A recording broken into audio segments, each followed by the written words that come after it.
As many of you know, the Foundation for Economic Education delivers a lot of workshops and seminars for high school students and college students around the country on economics and entrepreneurship. And there are a lot of questions that people have about everything from staying motivated to applying economic thinking to everyday life. And so what we want to do, having a guest like Victor Adams on the show, we want to pick his brain for a little bit and see how he tackles some of the questions from the students we've worked with over the years. So please welcome our guest, Victor Adams, and let's dive in and talk about steps to success. Victor, thanks for joining us. Thanks, guys. It's good to hear from you again. Yeah, man, I'm excited to have this round too. So here's what I'm going to lead with. When I think about your story, one of the coolest things was how you were able to get out of a work that was no longer fulfilling to you and just retire at 43. Part of your ability to do that was you had a good sense of who you were and what you're good at and what you loved.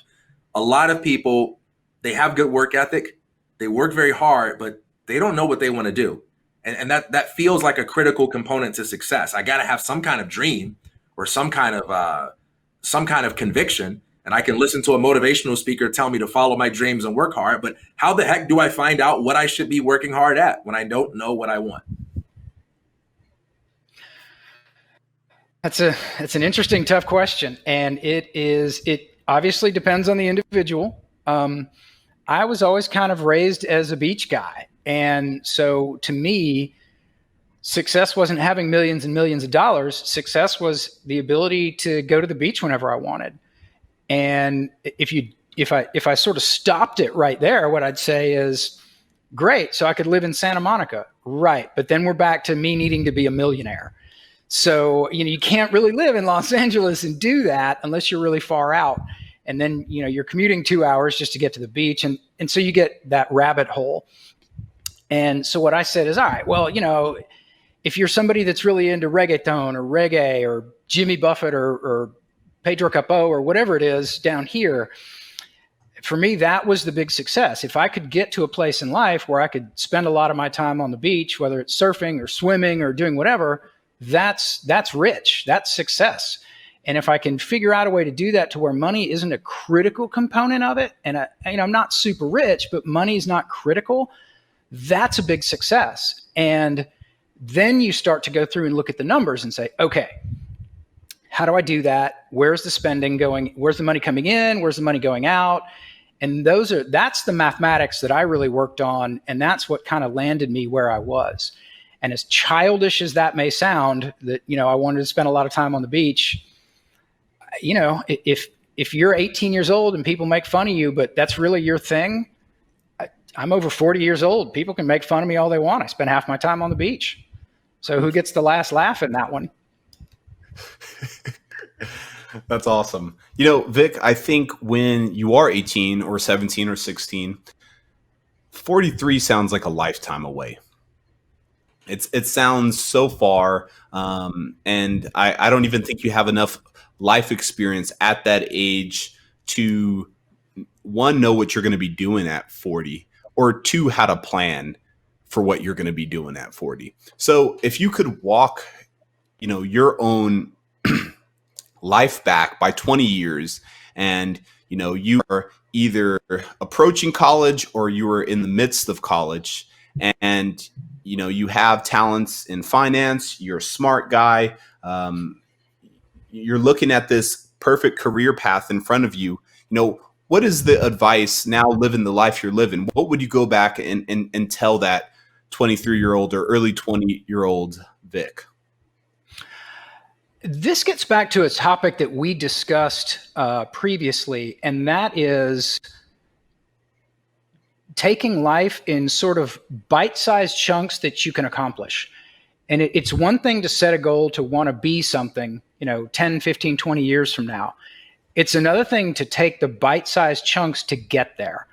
And if this answers your question, Kamal, maybe this will help. In the finance industry, I had a decent job about 2 or 3 years in. And I worked for the same company the entire time I was in finance. So it was like 12 years at the same outfit. And an opportunity to advance came up at the same time the same job became available across the country. So I could take the advancement where I was in North Carolina, or I could move back to Seattle for the exact same job, but the career path on the same job had substantially more upside. And I took a decision that everybody thought was crazy at the time and took a lateral move because I saw 3 moves down, that was going to lead to a bigger career. And if I could, if I rely on my own work ethic to get there, and I know that I can do that, and I have confidence that I can do that, then that's what I'm going to do. And that's what I did do. And so rather than take the immediate job opening that was a little bit more money and a little bit more this, that, or the other, but it kind of led to ultimately to a dead end, I took a lateral move in a more expensive city. So it was probably a step backwards, but because the path was better of where it would end up. And it's really hard to see that when you're 20, 21, 19 years old, but you've got to game this stuff out. You got to game out, what does it look like if I do this 3 years, 5 years, 7 years from now? What does it look like if I do this 2 years, 3 years, 7 years from now?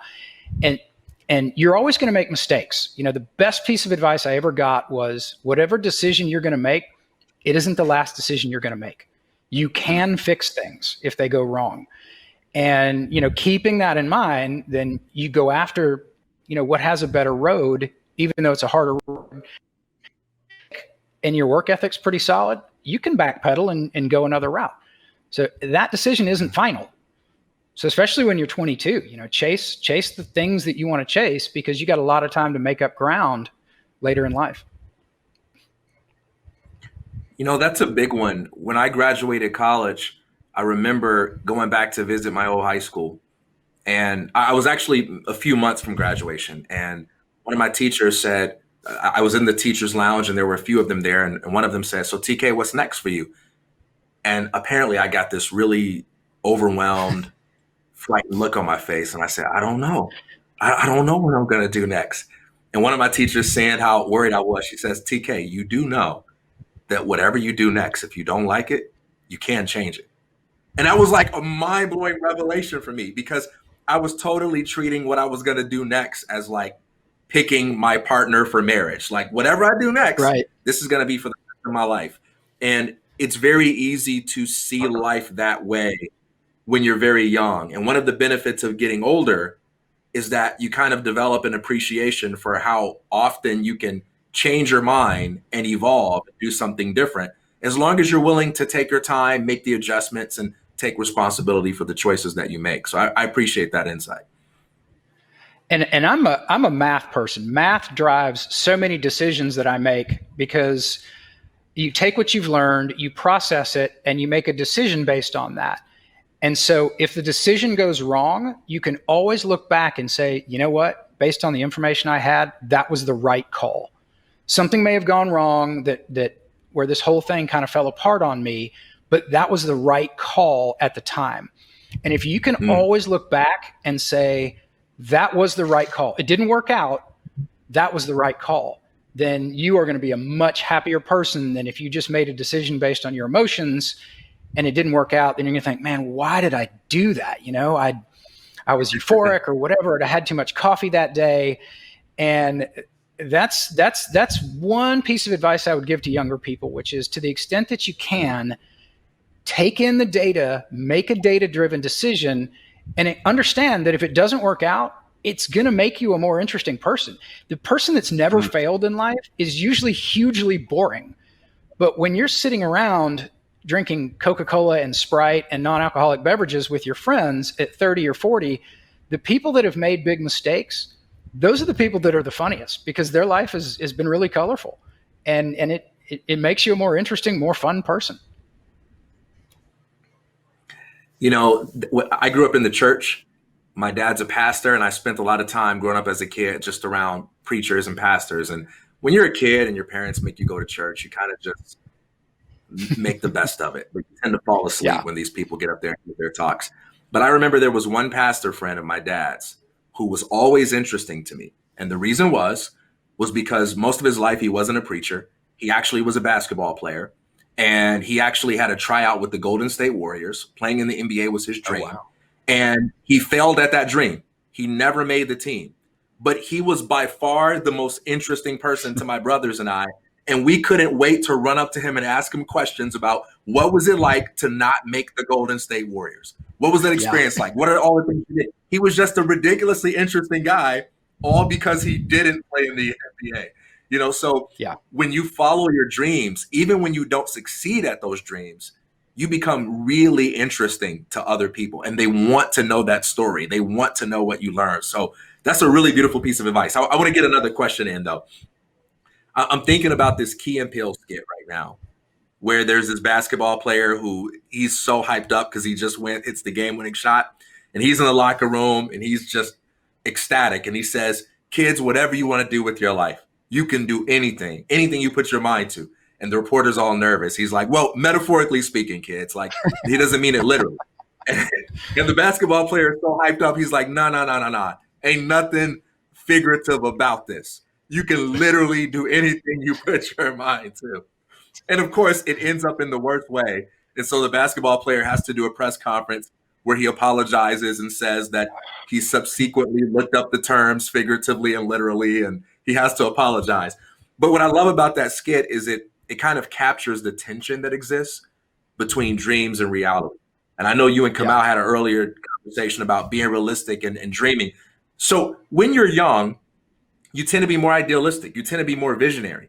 And you also have adults in your life, some of whom say dream big, but some of whom out of genuine concern are like, hey, but you got to be realistic too. You got to pay your bills. You got to take responsibility for your choices. I want to hear from you. How do you find the right mix between those two things? We know we got to dream big and push ourselves, but we also got to be grounded in reality because we can't literally do anything. So how do you find that balance between dreaming big and being grounded? I think to continue on that same thing, I think if you take life in sort of more bite-sized chunks, and if you have one success going down a road and another success chasing a dream, and then a failure, keep pushing. And if you meet another success and then a failure, keep pushing, because you're still getting success there. But if you just hit failure, stop. And if you've created sort of a bite-sized system to figure out, as sort of road signs for this is working or not working, you'll have a better indication, which is, Kamal, why I was saying, like, taking it realistically, if you sort of create bite-sized chunks of that dream, it's easier to read the road signs and say, man, I've had 4 failures and 1 success. This is not a good ratio. Or I've had 3 successes and 2 failures. Yeah, I can keep pushing on this because I still have the mentality that this is going to work. And to me, that's a big element of it. Whether it's sports or professional, if you're having success, then keep pushing down that road. And if you're not having success, then especially when you're young, evaluate. I had a history degree as an undergraduate. I went back and got a business degree in master's, but I had a history degree and I wound up in finance. So that just kind of goes to show you that you just never know where you're going to wind up. But if you pay attention to what's going on around you and what your gut is telling you to do, which is impossible when you're 20, you'll realize that into your 30s, that your gut is generally correct. But if you set up those milestones, you don't need your gut. You can look at those milestones and say things aren't happening or things are happening, and maybe that's a better way to do it. A question, or not even a question necessarily, but one of the best pieces of advice that you gave me when we first met, Vic, was how important it is to live in a place that you enjoy. And how big of an impact that has on the kinds of work that you do. And I think, when you're younger, you're a lot more flexible with where you live. You could sleep on the ground, you could sleep in a car, you could, it doesn't matter. Like you're down for a good time. And I think, you'll just roll with the punches. But as you kind of get older and as you dive deeper into your work and start to really pour yourself into the things that you're doing, I think it can be hard, and especially during this COVID time what I've learned is that like your environment is really important. So I'd like to hear you talk about this notion of loving where you live and how that informed you and pushed you throughout life to make certain decisions. It's funny that you asked that, because I was watching the camera drinking water, and I thought, oh man, I should comment on why I drink so much water, because I'm down in Cartagena, Colombia, and it's hot as all get out down here, and so you're always drinking it. And you know, I love where I live. I love living in Cartagena, Colombia. And for your viewers to imagine, Cartagena is, if you took New Orleans, which is a city I love dearly, and you cleaned it up and you added beaches to it, that's Cartagena. And so, I love it to death, but it is hot and I do drink a lot of water. But I think that being comfortable in your situation where you live and your home situation and your relationship situation, those things will play a part, because when you leave work, regardless of your happiness index, if you're not happy at home, that's going to bleed through. And whether that's where you live or the kind of car you drive or whatever that is, but you've got to live in a situation. And yeah, you can sort of roll with the punches. Like if you don't like Atlanta, you can kind of roll with the punches and say, well, it could be better. But if I moved you, for example, to Charlotte, North Carolina, and put you on Lake Norman, it wouldn't matter how frustrating your workday is, because you'd come home and you'd be looking at a lake out your back door every day. And that kind of mentality bleeds through into everything. And if you don't like your work, it's going to bleed through into work. And you're going to think, you know what, work isn't that bad because I really like what I come home to. And so people, especially on the East Coast, because they're still from that East Coast business mentality of grind people down and replace them when things go wrong. I'm a huge believer in the West Coast mentality, which is take care of the workforce. They don't quit, and you don't have to constantly replace them. And I think people should apply that in their own lives. So live somewhere you like that really brings you a lot of peace when you're at home. And that is what bleeds out into your life and makes the other parts of your life more comfortable.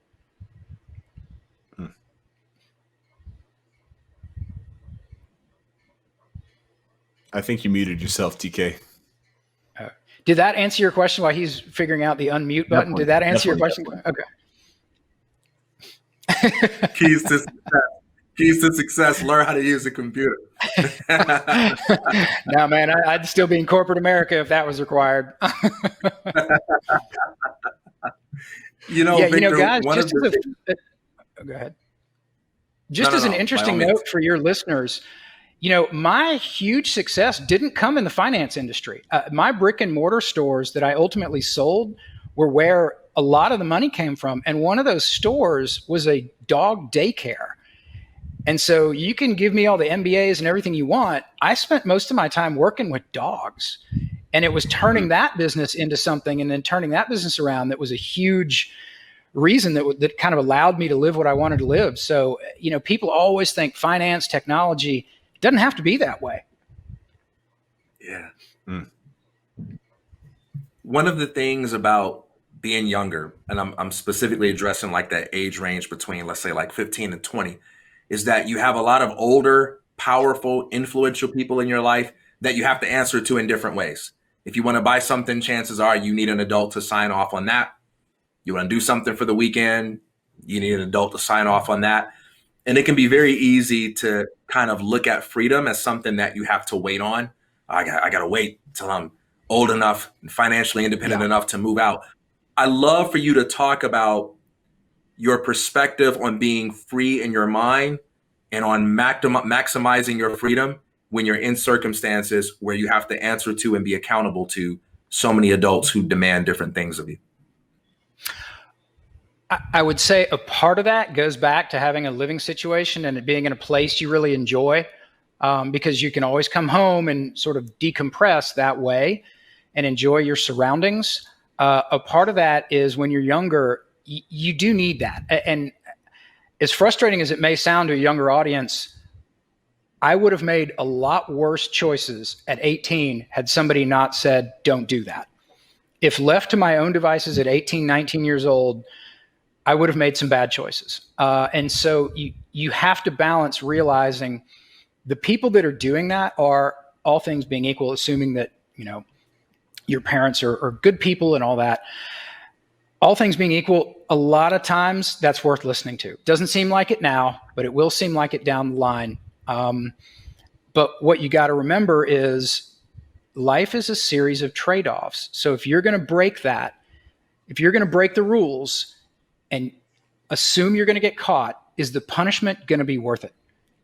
And, like when we were little kids, we used to jump off the roof into the swimming pool using trash bags as parachutes. We were 4 boys. It was an insane household. Right. And obviously my parents went crazy when they caught us. And we knew, and this is, way back in the 70s and 80s, but we knew we were going to get the tar beat out of us when we got caught. But it was so fun that we all agreed, yeah, we're doing this. We're jumping off the roof into the swimming pool. And so if you're going to break the rules, you need to understand if the punishment comes down and it's more than you want to bear, don't do it. But if you think it's worth the punishment, if you can live through the punishment and you think this decision's worth it, maybe do it. And you'll find out, if you were wrong and the thing was bad and you got punished, okay, maybe my parents were right. Okay, maybe my teacher was right. And so those are just part of the mistakes you make in life that kind of make you who you are. And I like mistakes in life. I think it's important to do that because I think you need some scars to kind of teach you what's good and what's bad, what's fun and what's not, and to learn the value of breaking the rules and when you should and when you shouldn't. Mm. That a lot of parents are not going to like that answer. No, I loved it. I'd love to chime in there and say that, going back to one of your points on your gut, I think I dropped out of college like immediately. That it was something that I didn't plan on as a high schooler. It was something that a lot of people, especially my parents, were really upset at. And could I tell you that I had a whole master plan of how I was going to figure it out? No, but I did know why I dropped out, and I had a plan for that. And I really thought it through, and I spent about a year kind of going back and forth whether this was safe. And I can confidently say to this day, I mean, I'm probably 6 years older than when I dropped out at that time. But that I definitely made the right decision, and that every single person that was worried about me at that time, my parents, my friends, my roommates, all said like, wow, like you did it, that you beat the odds. And that for me, I think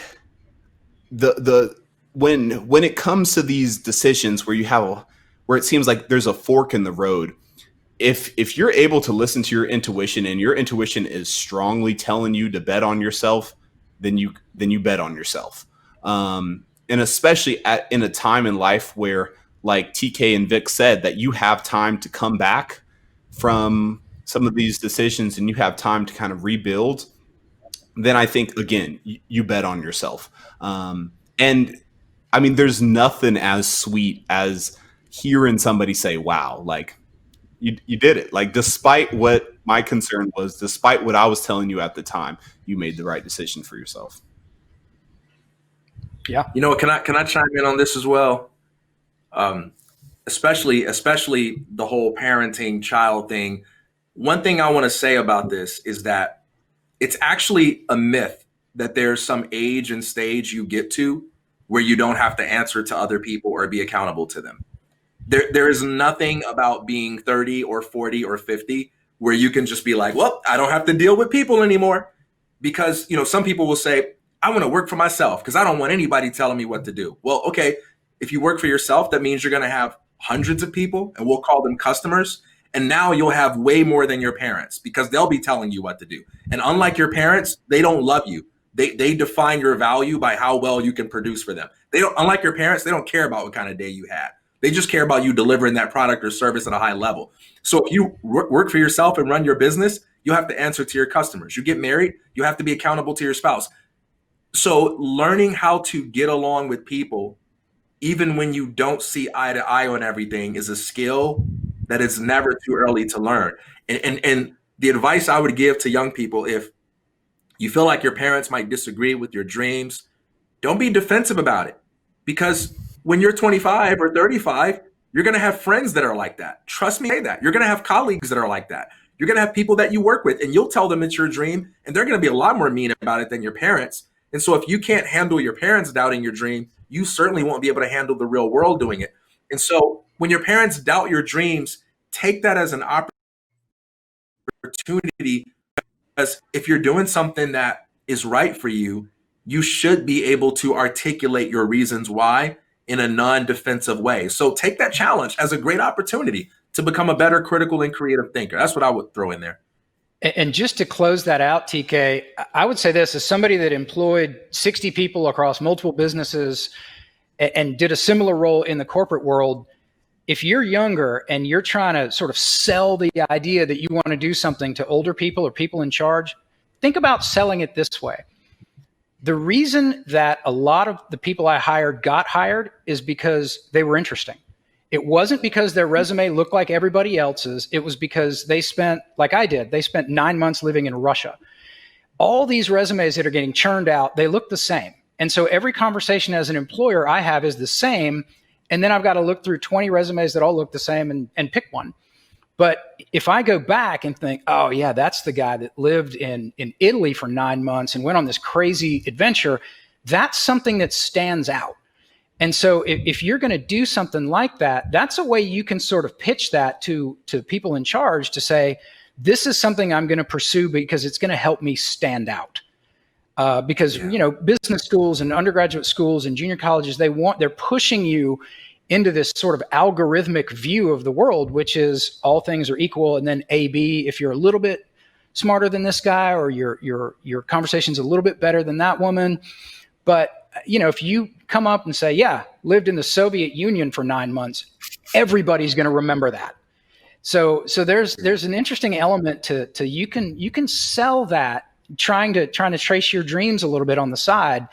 That just may help a younger audience. Remember, you're selling the people in charge on what you want to do. So there's an interesting notion for a sales pitch on it.